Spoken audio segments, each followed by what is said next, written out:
anugerah Allah, wa bi rahmatihi, dan dengan rahmatnya Allah, wa bidzalika falyafrahu. Dan termasuk anugerah karunia Allah dan rahmatnya Allah yang paling utama, yang paling besar di antaranya wujudnya baginda Rasul Sayyidina Muhammad SAW. Itu rahmatnya Allah yang paling besar. Wa ma arsalnaka illa rahmatan lil alamin. Tidak kami utus engkau Rasul kecuali sebagai rahmat untuk semesta alam. Semua semesta alam. Baik orang beriman juga orang-orang yang bukan beriman. Cuma rahmat pemberian Allah ya melalui baginda Rasulullah itu kalau untuk orang kafir cuma di dunia. Jadi dunia dia itu mendapatkan nikmat-nikmat dari Allah SWT diwasita perantaranya baginda Rasul Muhammad SAW. Kalau nanti sudah selesai, maka mereka itu akan masuk ke neraka. Oleh karena itu kita gembira dengan anugerah pemberian Nabi SAW, pemberian Allah SWT.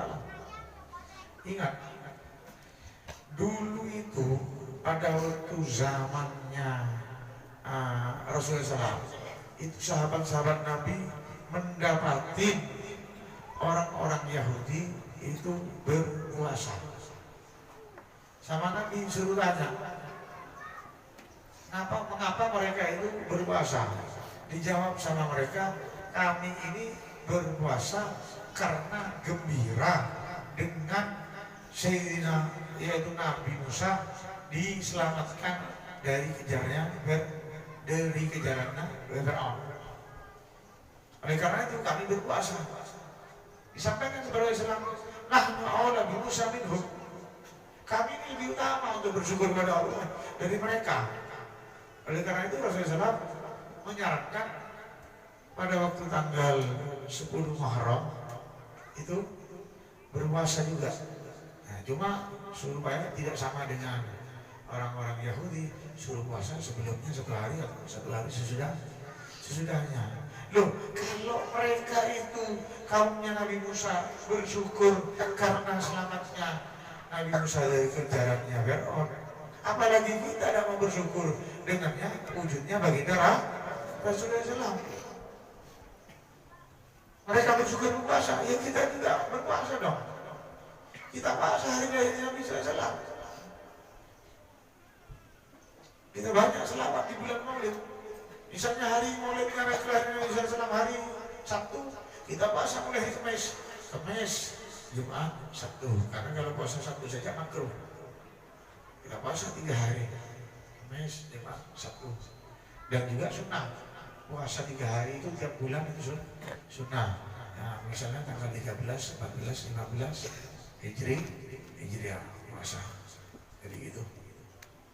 Jadi mari buktikan kita ini dengan mahabbah cinta kepada Rasulullah SAW dibuktikan. Al-mahabbatu taqtadi ila tadhiyah. Cinta itu butuh kepada pengorbanan. Butuh kepada pengorbanan. Jadi cinta kepada Rasulullah SAW itu butuh pengorbanan. Dan disebutkan dalam hadis bagi Rasulullah SAW, ahibbullah lima yaghzukum bihi min na'amihi. Cintalah kalian kepada Allah yang mana Allah memberikan kepada kalian dari nikmat-nikmatnya.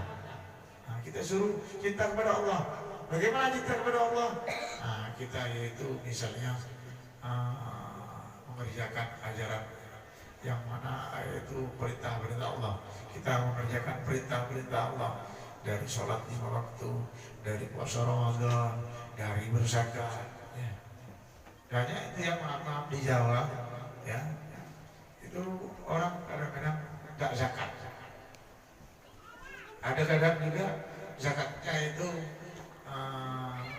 kurang. Ya.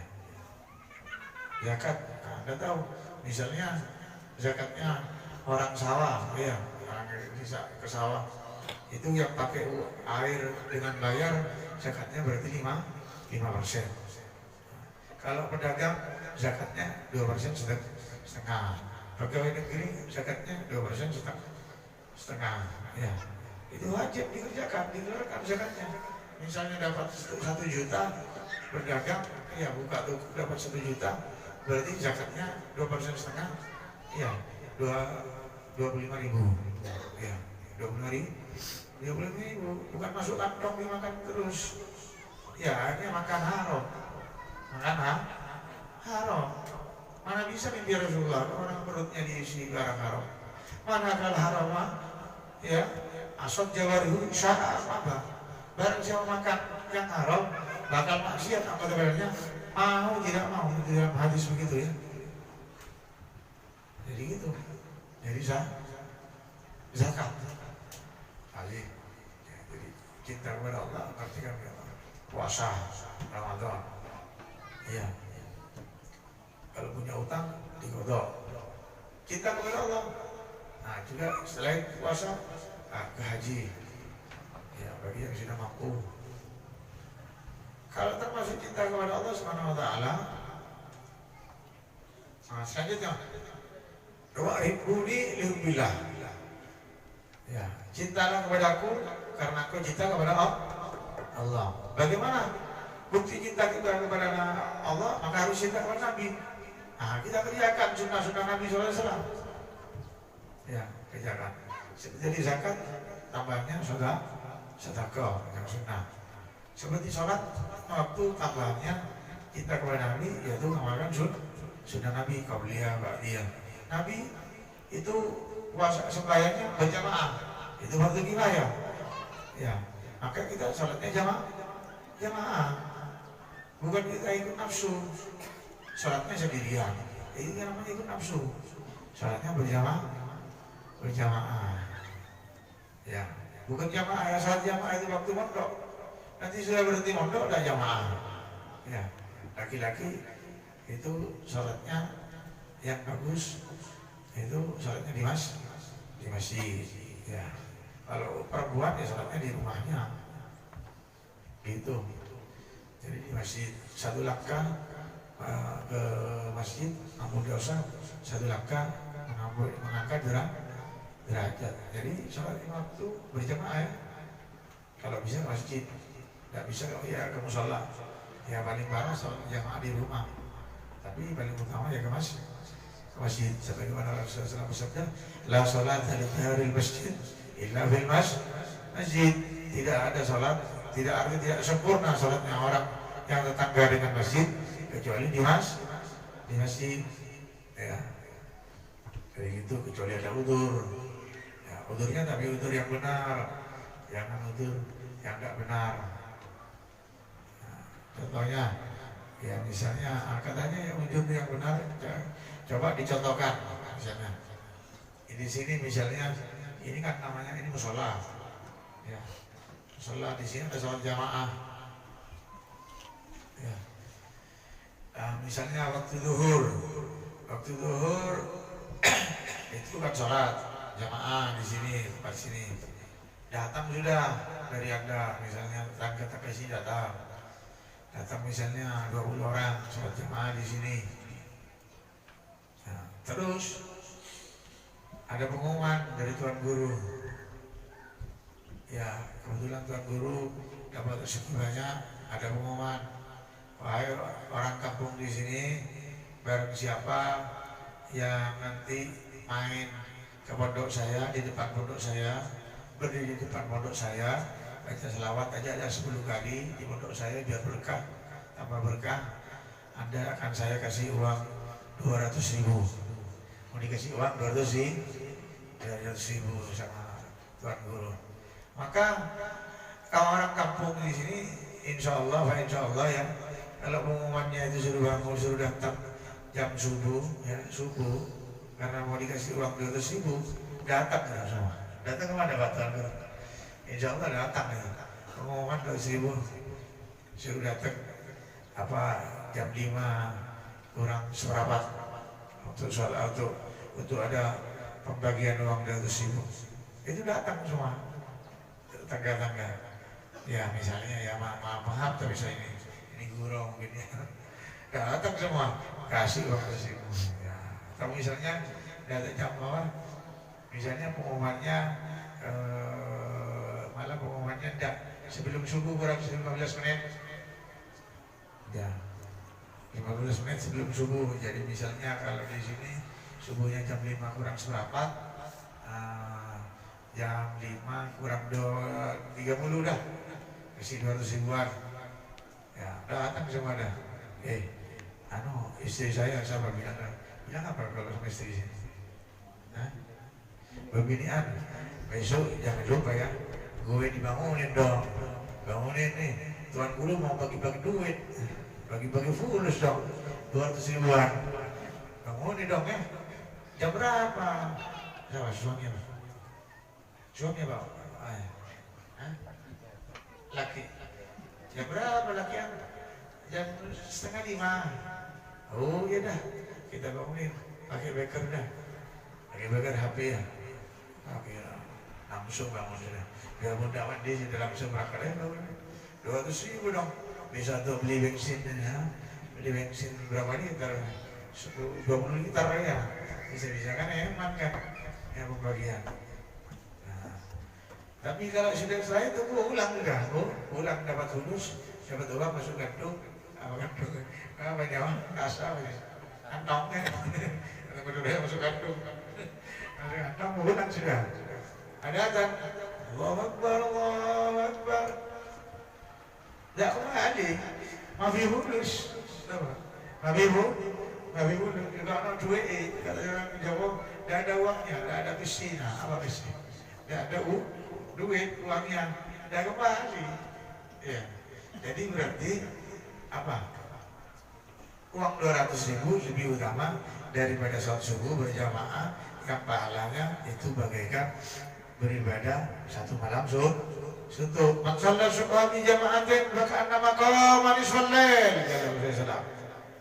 Barang siapa yang sholat subuh jamaah, maka annama seakan-akan dia itu sholat qama laila kullahu. Maaf ya, qama laila kullahu. Jadi kalau sembahyang subuh jamaah bagaikan ibadah sholat semalam suntuk. Waman salat isya abi jamaah maka nama qama nisfal laili. Barang siapa yang salat isya berjamaah seakan-akan dia salat berapa? Setengah malam. Ya, tapi karena masih fulus, aman lagi. Ya.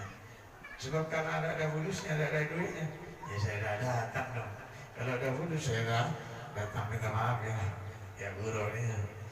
Jadi gitu. Jadi akhirnya apa? Lebih mengutamakan kepada uang daripada pahalanya Allah SWT.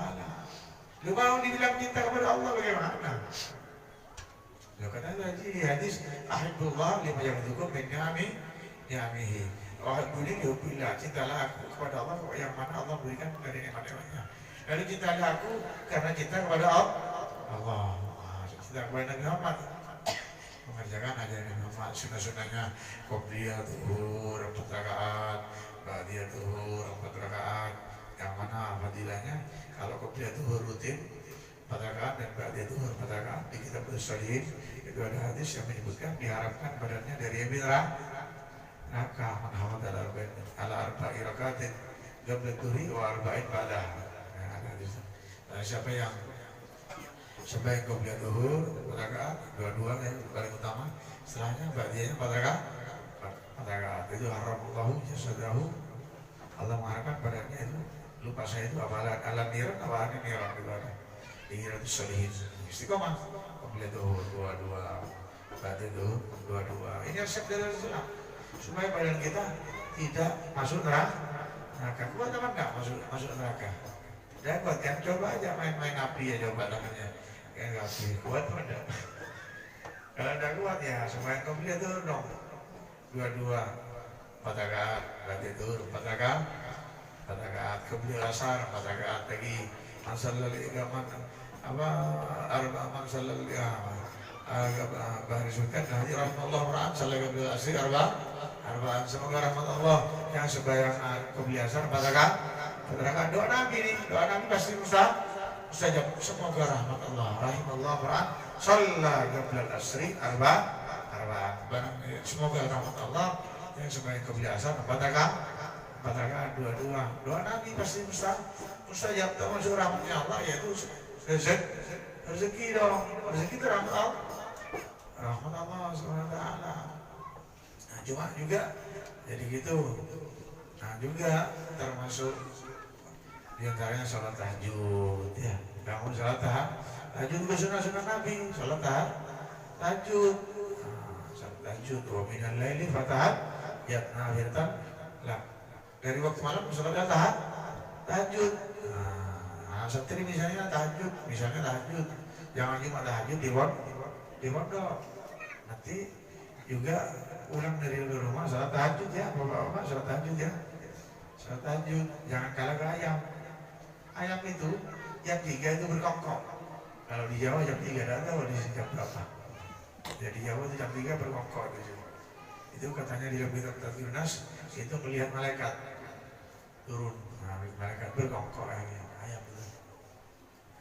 Jadi begitu. Nah, ayam berkongkong, kita juga berzikir kepada Allah dengan sholat tahajud. Gitu. Kalau saya ini tidak bisa sholat tahajud, kita tasawuf itu orang tidak bisa sholat tahajud kecuali gara-gara dosa yang dia kerjakan. Jadi gara-gara dosa yang dia kerjakan. Ada di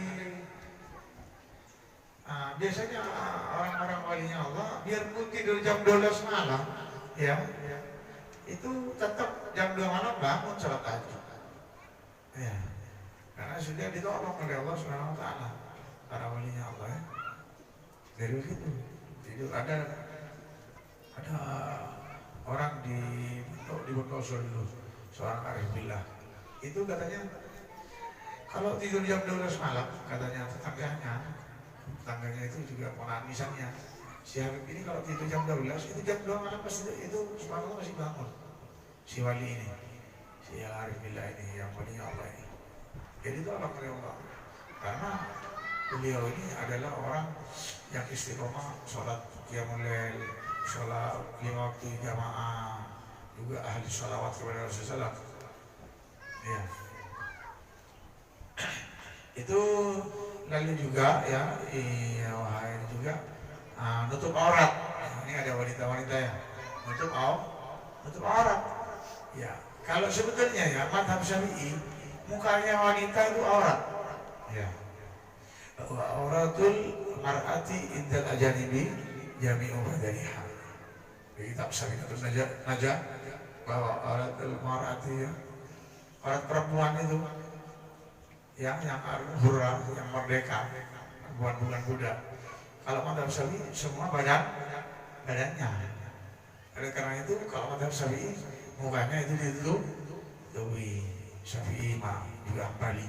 Kalau Maliki dan Hanafi itu muka bukan aurat. Tapi yang lebih baik ikut Syafi'i dong. Masa orang itu laki-laki kalau melihat perempuan lihat kakinya apa mukanya? Hah? Iya.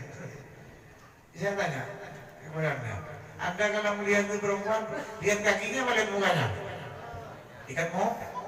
Nah, berarti yang harus itu apanya? Mukanya. Ya. Nah, ini di Indonesia itu madhabnya itu madhab Syafi'i, ikut dengan Wali Songo. Wali Songo oleh Tisya itu adalah keturunan Sayyidina Ahmad Al-Muhajir Allah. Menurut riwayat cuma Maulana Sunan Kalijogo itu khilaf.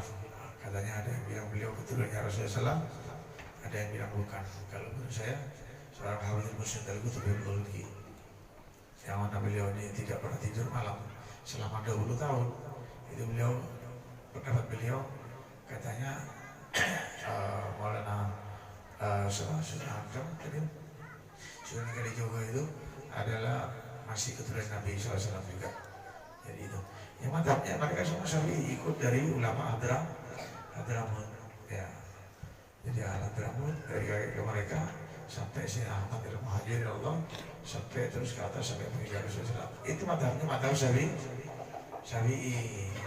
Nah, cuma katanya Maduranya roce, tahu roce? Apa roce bahasa Indonesia? Apa roce? Bahasa Madura roce tahu. Jadi gini, orang Indonesia ini ngakunya madhab ngakunya mazhab Syafi'i. Tapi kalau urusan orang, nggak ikut mazhab Syafi'i. Nah, jadi nggak nurut. Ya, kalau mazhab Syafi'i mukanya itu aurat. Kalau mazhab Syafi'i, jadi harus tutupin juga, pakai cadar. Jadi begitu. Tapi banyak sekarang kadang-kadang dulunya itu kalau pakai cadar itu dibilang ninja katanya. Dibilang ninja. Kalau pakai kulot itu katanya modern. Ya, jadi kalau pakai kulot ya, atau itu kadang-kadang di Jawa ada itu pakai kulot atau pakai rok mini atau pakai celana pendek perempuan itu katanya modern. Ya, kayak angsa gitu, tahu angsa. Ya, angsa kan enggak, itu kan enggak pakai pakai apa? Ada bajunya ya, baju yang putih-putih tidak kayaknya. Nah, ini juga gitu. Jadi kalau pakai kulot bilang modern. Kalau pakai cadar ninja katanya. Ini kan ajaib ini. Lucu ya, lucu orang dibilang ninja. Orang pakai celana pendek ya. Di Jawa tapi di sini alhamdulillah ada. Itu misalnya pakai celana pendek misalnya atau pakai rok pendek dibilang modern katanya. Lu modern itu bukan urusan baju ya. Paham? Modern itu bukan urusan baju. Ulama kita Imam Ghazali itu ulama top itu, ya, super power itu. Itu ngarang kitab ya Ulumuddin. Itu apa, orang-orang yang profesor kalau meneliti isinya, caranya beliau menyusun hebat, dan bisa sulit ya. Itu yang mungkin hebat, caranya wah ini hebat. Itu Imam Ghazali itu yang enggak, Imam Ghazali tetap dia pakainya pakai gamis. Apa dengan cara gamis itu bukan orang yang hebat? Ya enggak ya. Jadi sunnah Nabi, cinta Nabi juga senang kepada sunnah Nabi, ya, termasuk pakai gamis, baju putih, ya. Jadi pakai warna putih sunnah, songkok putih, ya. Jadi disebutkan bahwa ilbasul bayadha fa innaha atharu wa atyabu wa kaffinu fiha mautakum. Dalam hadis itu ya. Pakailah baju kalian warna putih. Ilbasul bayadha fa innaha atharu, itu baju putih itu lebih tahir, lebih suci, wa atyabu, dan lebih baik. Wa kaffinu fiha mautakum. Kafani dengan warna putih orang-orang mati kalian. Jadi perintah Nabi ini yang sunnah, kita pakai baju warna-warna putih, sunnah Nabi, pakai gamis, baju putih, gamis putih, baju putih. Ya, misalnya ya, kalau ada ya, sarung putih, cuma kadang-kadang sarung putih tembus pandang kadang-kadang ya. Nah, kalau tembus pandang ya perlu pakai celana panjang lagi, celana panjang atau pakai gamis di luarnya ya. Nah, dan memang yang bagus memang pakai celana panjang, di dalamnya sarung ya. Gitu. Jadi kembali kepada tadi, wahai muni lihubbillah, kita lakukan kepadaku karena cinta kepada Allah. Selawat kepada baginda Rasulullah. Termasuk selawat yang banyak, paling sedikit 1000 kali ya. Nah, ada bacaan supaya cinta kepada Rasulullah. Nah, nanti biar dibagikan ya. Tapi coba dihafalkan. Ini bacaan doa dari Al-Imam Al-Qutub Asy-Syaikh Muhammad Ibnu Arabi, seorang wali besar seorang wali di zamannya. Ya, nanti setelah selesai dibagikan ya. Tapi cuma adanya sedikit yang Anda bisa fotokopi. Tolong diberikan kepada ini yang santri sedikit aja, kan bisa fotokopi, dan ada tuan guru nanti yang mendiktikan, diberikan aja, terutama kepada yang luar ini, tamu-tamu dari luar ya. Nah, nanti aja dari ya. Itu doa dari Sayyidina Ibnu Arabi. Allahumma habibni, baca ya. Allahumma habibni ila habibika Muhammadin sallallahu alaihi wa alihi wasallam. Allahumma habibni ila habibika Muhammadin sallallahu alaihi wa alihi wasallam. Allahumma habibni ila habibika Muhammadin sallallahu alaihi wa alihi wasallam. Allahumma habibni ila habibika Muhammadin sallallahu alaihi wa alihi wasallam. Allahumma habibni ila habibika Muhammadin sallallahu alaihi wa alihi wasallam. Artinya, ya Allah, cintakanlah aku. Allahumma habibni ila habibika, kepada kekasihmu Muhammadin sallallahu alaihi wasallam, Nabi Muhammad, semoga rahmat atasnya dan keluarganya dan salam sejahtera kepadanya. Nah, ini diamalkan tiap hari. Kalau bisa satu hari satu malam dibaca 1000 kali, seperti Al-Qutub Asy-Syaikh Muhammad Ibnu Arabi. Nah, sedangkan waliullah Al-Arif Billah Al-Habib Hasan bin Abdullah Asy-Syatiri, guru dari Habib Umar bin Muhammad bin Hafid, ya, kakak dari Al-Arif Billah Al-Habib Salim Asy-Syatiri, itu Al-Arif Billah Al-Imam Hasan bin Abdullah Asy-Syatiri. Nah, itu beliau seorang wali besar, seorang mukasib. Beliau menganjurkan untuk ini baca sebagai wiridan 100 kali setiap hari, minimal ya, setiap hari baca 100 kali. Nah, tapi tambahan dari ulun, kalau ingin kita ini mimpi Nabi, ya, Anda kalau ingin mimpi Nabi itu bacanya 1000 kali ya. Saya mengikut seperti Sayyidina Alhamdulillah Muhammad Ibnu Arabi. Tapi ya baca 100 tidak ada masalah. Cuma ya kita ini kan orang ahli dosa. Ibnu Arabi aja yang Arif Billah, yang kutub amalannya, beliau itu tiap hari 1000 kali baca ini. Ya kalau kita kan orang ahli dosa, masa lalu bacanya lebih sedikit. Ya usahakan 1000 dah. 1 jam setengah paling baca itu. Ya gitu 1000 kali. Tapi ya kalau misalnya tidak bisa sama sekali, tidak bisa, mungkin karena sibuk pekerjaan dan lain sebagainya, ya, baca 100 kali. Allahumma habibni ila habibika Muhammadin sallallahu alaihi wasallam. Tapi kalau Anda ingin mimpi Rasul, baca 1000 kali ya. Dan Anda jauhi makan subhat. Subhat ini makanan yang diragukan kehalalannya. Rasulullah SAW, ya, Sahibul Maulid yang kita baca maulidnya tadi, itu beliau bersabda, "Dak ma yaribuka ila ma la yaribuka."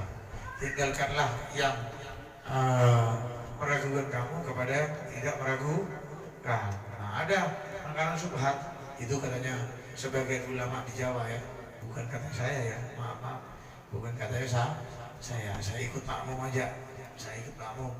Jadi ba'dul sholihin di Jawa, sebagai orang-orang dari Jawa itu mengatakan bahwa makanan seperti aiku, masaku, micin, sasa, ajinomoto dan sebangsanya itu, yang bumbu tersebut itu tuh katanya subhat, diragukan kehalalnya, katanya ba'dul sholihin di Jawa, ya. Oleh karena itu kita tinggalkan. Nah, saya makmum pada mereka, ya kita ikut makmum aja. Tidak juga, tinggalkan yang meragukan kamu kepada yang tidak meragukan. Nah, jadi tinggalkan. Kalau ingin mimpi Rasulullah, tinggalkan barang yang subhat. Karena subhat itu menggelapkan hati, yukosil qalba, mengeraskan hati. Apalagi makan haram, Manakala haram asal jawab dulu sama abang. Dari saya makan haram, maksiat apa sebenarnya mau tidak mau. Manakala syubhati, barang saya makan subhat, jadi bukan kehalalnya, itu istabah alaihi dinuh, samar kepadanya agamanya. Jadi akhirnya kalau sudah makan subhat, hanya kepada ajaran agama, itu kurang percaya tidak percaya akhirnya bisa karena surah makan subhat. Ulun itu di pondok ulun. Nah itu kalau malam di tahajud anak-anak itu kalau sudah makan yang subhat, nah, kadang-kadang beli nasi goreng ya di luar pondok itu nasi gorengnya biasanya pakai ini bersih ya. Itu ya itu kalau dibangunin di sini ayo gom bangun saya tahajud gom bangun sudah bangun nanti pindah ke tempat lain tidur lagi gitu. Wah ini kenapa yang begini? Teman-temannya bilang Ustaz itu tadi malam di nasi goreng gitu.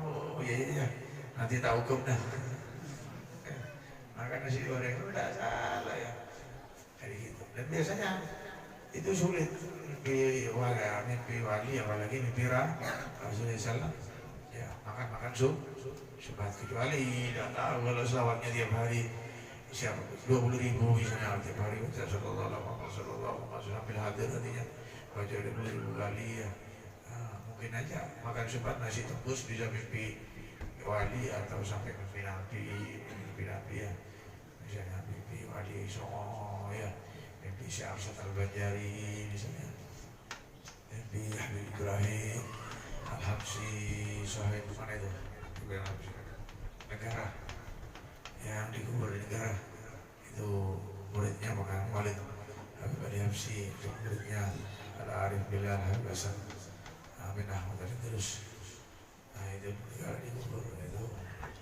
besar juga ya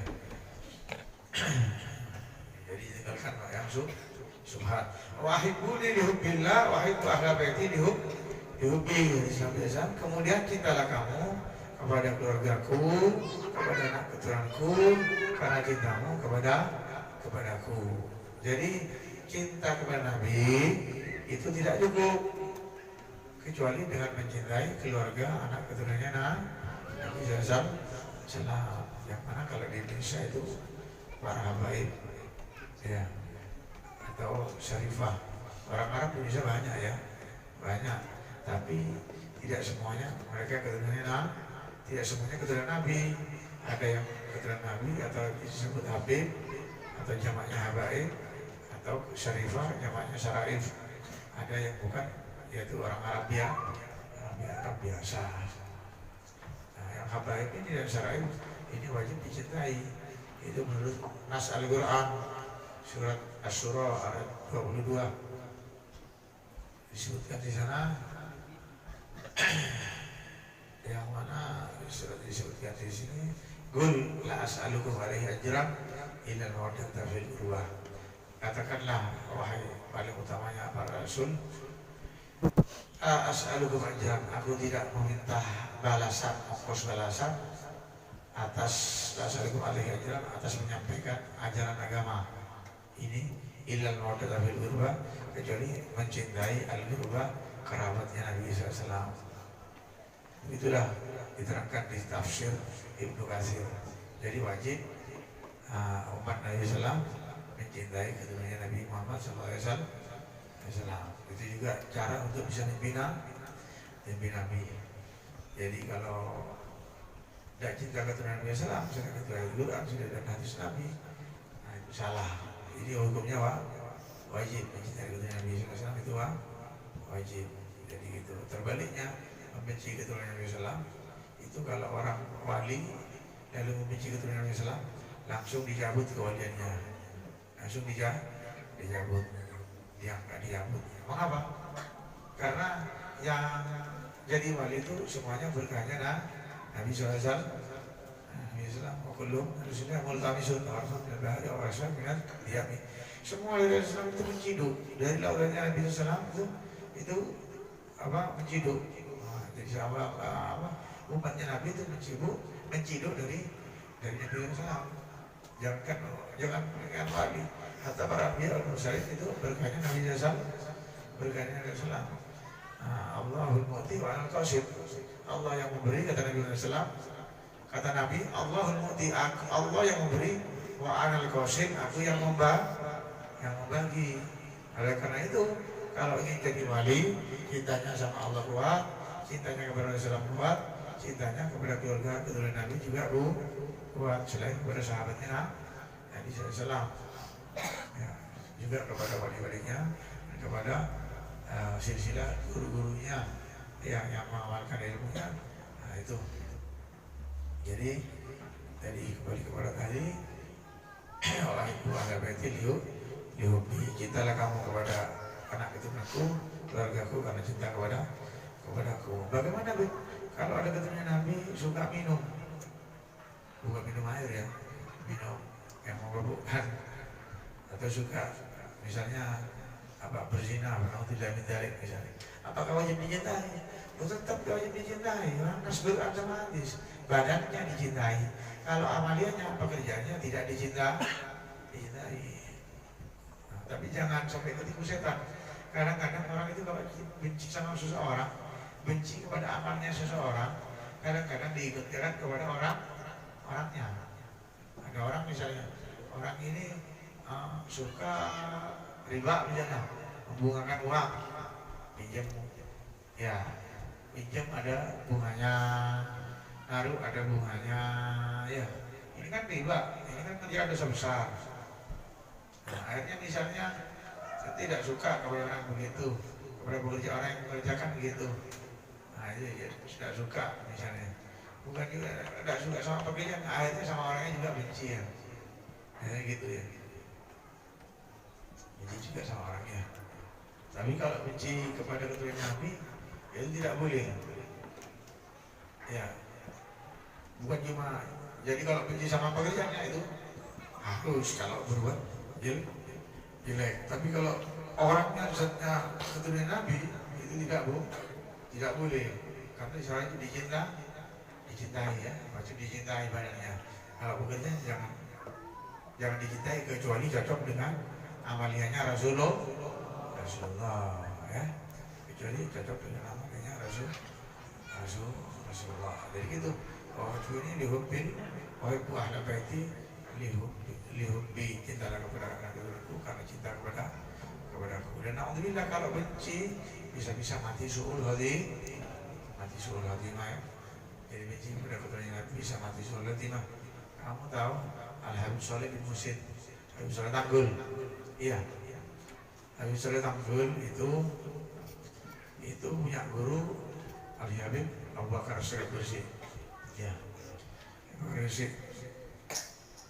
Bakar Syekh itu seorang wali besar yang mana 15 tahun kholwat, dari orang 15 tahun ya, kholwat ibadah terus. Setelah 15 tahun dikeluarkan oleh gurunya dari kholwat ya. Setelah itu beliau mengajar Ihya Ulumuddin, dan beliau hatam lebih 40 kali Ihya Ulumuddin. Itu punya guru yaitu Al-Habib Al-Arifillah Ahmad bin Muhsin Al-Hafdar.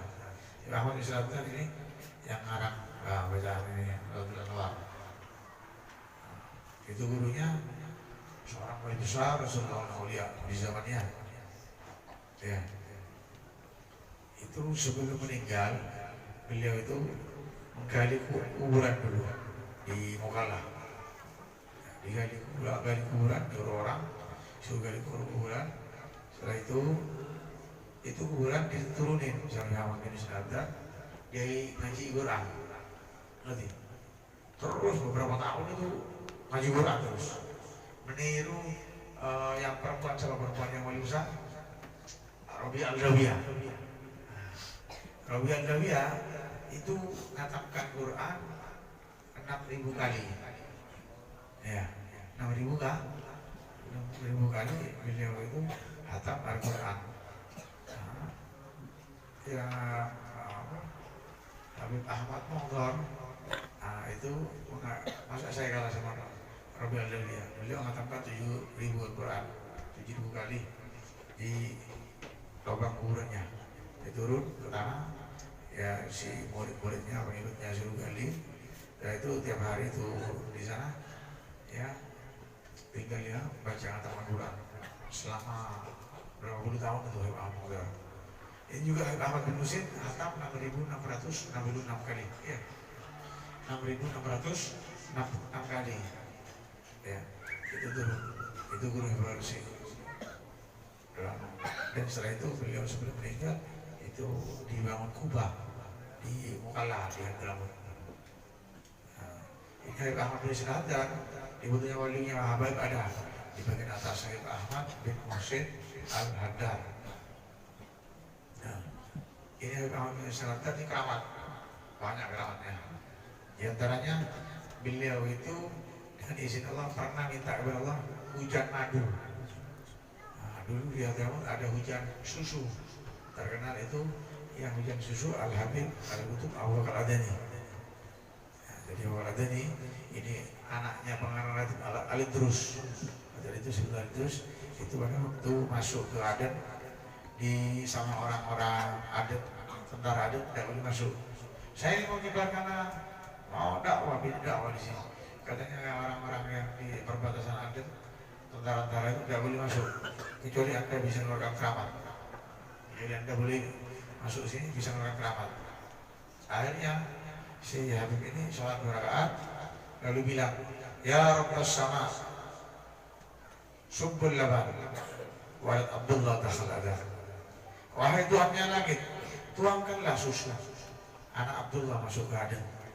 Dengan izin Allah, permintaan si seorang wali besar Habib Bakar bin Abdullah Al-Sadari itu di Aden hujan susu.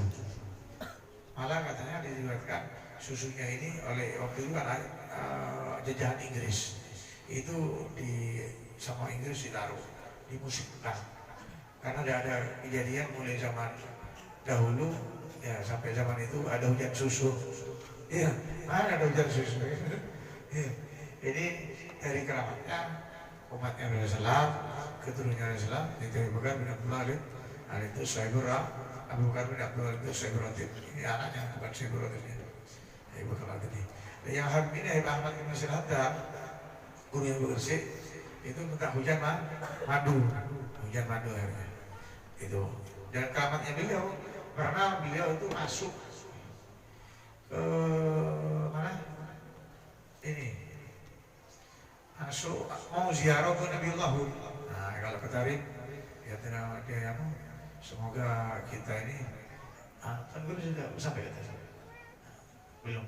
Semoga beliau disampaikan oleh Allah Subhanahu wa taala ziarah ke Tarif Hadramaut ala bijahin Nabi sallallahu alaihi wasallam bijahin Nabiullah Hud bijahin Sayyidina Ahmad Sayyidina Muhammad wal bagian kepada Muhammad bin Ali Ba'alawi Sejauh saya mulai dari Islam Fatihah, mulai sebenarnya Islam saya berada di jauh di, ya karena mulai dari Nabi. Jadi itu di apa mau ziarah ke Nabi Allah, siapa? Habib Ahmad bin Muhsin ini bareng sama orang-orang belum sholat asar, katanya Habib Ahmad bin Muhsin mari kita sholat asarnya di Nabi Allah. Yang katanya siapa? Orang-orang yang ngambil kalau kita sholat di Nabiullah Hud kita tidak akan dapatin asar, ya akan kelewat. Kata Ibu Ahmad bin Muhsin, ya tetap aja, ayo kita sholat asar di jangan kita jalan. Nah, orang semua ini menurut ya takut sama Nabi Ahmad bin Muhsin. Kata akhirnya Nabi Ahmad bin Muhsin nunjuk ke matahari. Ya. Wahai langit, wahai matahari, ya. Give biidznillah. Berhenti kamu dengan izin Allah. Ya. Akhirnya dengan subhanallah, ini Habib berangkat sama orang-orang terus ke ziarah ke Nabiullah Hud dan sholat asar di sana. Dengan izin Allah, ini matahari mungkin sama Allah dia jalankan pelan-pelan ya. Jalan pelan-pelan atau diberhentikan Allah pokoknya. Itu pokoknya semua orang-orang sholat asar di Nabiullah Hud nututin. Ini keramatnya Habib ini. Keramatnya beliau yang ketiga. Nah, ada satu orang di Jawa namanya Al-Habib Muhammad bin Ali Al-Habsyi kita. Ini sesuatu yang aneh ini. Bisa Anda percaya, bisa enggak. Ada di Jawa Habib Muhammad itu ayahnya namanya Habib Ali Al-Habsyi. Di Butuh Wali-Wali ada namanya Habib Ali Al-Habsyi. Itu wali-wali Habib Ali bin Abdul Rahman Al-Habsyi. Itu punya anak Habib Muhammad sekolah di Hadramaut. Nah, juga dia berguru kepada Habib Ahmad bin Muhsin. Nah, pada waktu mau ke Indonesia mau pula beliau ini ingin pulang ke Jawa. Habib Ahmad bilang, kamu ingin ke Batavia? Ya, ingin pulang ke abahnya. Iya Beb, saya ingin pulang ke Batavia. Ya, ke Batavia ya, Jakarta ya. Kalau kamu ingin pulang, ya coba kamu loncat dari rumah saya. Itu rumahnya Habib Ahmad Musin itu kan tingkat, ada jendela. Loncat kamu. Itu di belakangnya laut. Ya. Di pinggir laut rumahnya. Loncat kamu di sana. Wah, ada lagi orang dari India. Nah, orang dari sana, orang ingin pergi ke India. Itu suruh loncat. Ya, dia mau loncat, hilang sampai ke India. Dengan keramatnya Habib ini.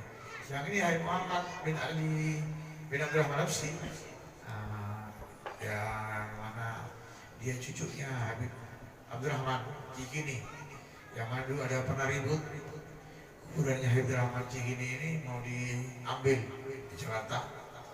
Pakai seng itu besi di kawalnya, misalnya kuburan ini di sini dikasih plat kotak. Ya, saya tuh lihat masih waktu itu masih belum diangkat, udah ada plat kotak. Itu kuburannya mau diambil, mau dipindah. Nanti mau dipindah karena di sana mau dibuat pertubuhan, nggak tahu tuh kuburan itu. Subhanallah, dengan izin Allah, ini Habib keramatnya keluar.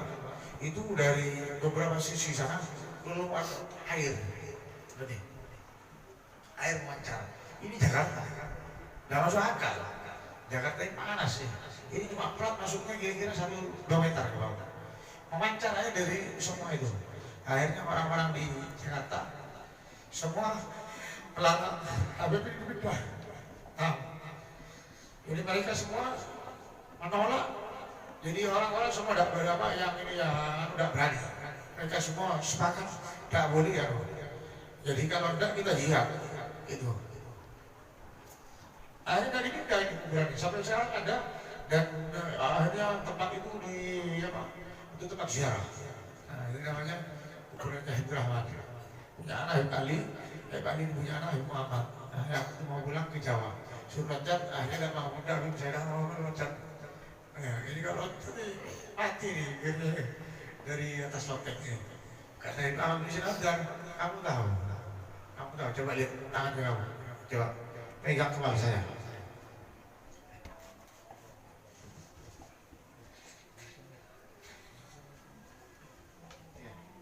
Pegang kepala saya, dipegang dengan izin Allah itu.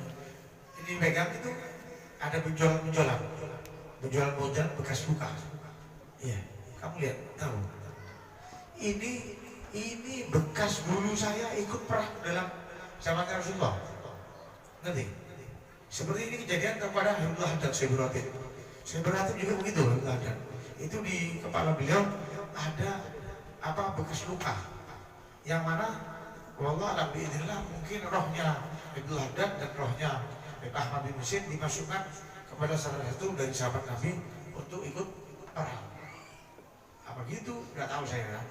Saya nggak tahu apa begitu. Apa Habib ini dengan izin Allah dihidupkan zaman itu dari ikut perang? Apa dimasukkan ke sahabat? Nggak tahu saya. Pokoknya gitu. Jadi Abdullah Haddad di sininya ada luka, bekas luka. Ya berarti mungkin beliau dihidupkan pada waktu itu. Ini sesuatu yang tidak masuk akal, tapi bisa saja terjadi. Bisa saja terjadi seperti dulu Syabdul Qadir Jalani itu disebutkan beliau itu naik. Beliau itu Rasulullah SAW naik di atasnya pada waktu mau naik ke Buruk, katanya dalam cerita naik ke pundaknya Sayyidina Syabdul Qadir Jalani. Ya ini kan bukan zamannya, tapi diceritakan begitu. Ini kan bukan zamannya, Syabdul ini kan keturunannya Rasulullah SAW Al-Hasani. Itu keturunannya yang nomor berapa itu? Nomor 12 atau? Kok bisa ada kejadiannya gitu kan diceritakan? Ya Allah kan kuasa. Jadi menghidupkan Syekh Jalani pada waktu itu zamannya pada waktu Nabi SAW mau naik ke Buruk, itu naik ke pundaknya Syekh Jalani. Ini Al-Hasani. Yang Imam Musin itu ya kamu pegang. Dipegang itu pas ada benjolan, ada bekas luka. Nah, saya ini ikut perang pada waktu zamannya Rasulullah SAW. Kamu tahu, kamu nggak takut mau loncat. Jadi begitu. Habib Ahmad bin Husain ini pernah bilang, barang siapa benci kepada keturunannya Nabi, barang siapa benci kepada keturunannya Nabi, ya benci kepada badannya, ya bukan kepada amalia pekerjaan, ya bukan, benci kepada badannya Nabi, keturunannya Nabi, benci kepada keturunannya Nabi. Coba kalau mati, kalau meninggal, setelah dikubur, gali lagi, coba gali lagi. Itu dengan ya tidak akan menghadap ke kiblat karena ya kami ini kan kasaf mereka tahu sesuatu yang gaib. Jadi gali lagi, dia akan menghadap ke kiblat. Kalau menghadap ke kiblat, saya nanti kalau meninggal kuburan saya kencingi, karena enak. Jadi gitu. Ini ancaman bahayanya kalau orang benci kepada keturunannya Nabi. Ini Habib Ahmad pegang tasbih. Ya Muhammad, bilang sama Muhammad, Nabi Muhammad, anak Nabi. Kamu tahu ini tasbih. Tasbih ini akan kamu kan tidak mau, suruh itu kamu kan tidak mau. Tasbih ini akan saya kasihkan sama abahnya kamu. Nah, abahnya itu Habib Ali bin Abdul Rahman, ya di Jawa, di Betawi. Ini akan saya kasihkan. Setelah itu sudah ini pulang, Habib Ali Abu Muhammad pulang ke Jawa, naik kapal laut sampai ke Batavia, Batavia Jakarta itu Batavia namanya itu. Sampai di Jakarta ketemu sama abahnya langsung ambil tasbih nih, ini tasbih dari Habib bin Husain Al-Dar. Ini sampai ke sini sebelum kamu datang. Karena kalau bilang, nah ini datang sebelum kamu datang, ini sudah datang tasbih ini. Nah ini keramatnya Habib itu. Terkejut ini Habib Ahmad. Nah jadi akhirnya dia merasa rugi juga, kenapa saya tidak loncat kan sampai juga. Dari naik kapal 4 bulan ya. Bisa 3 bulan 4 bulan naik kapalnya.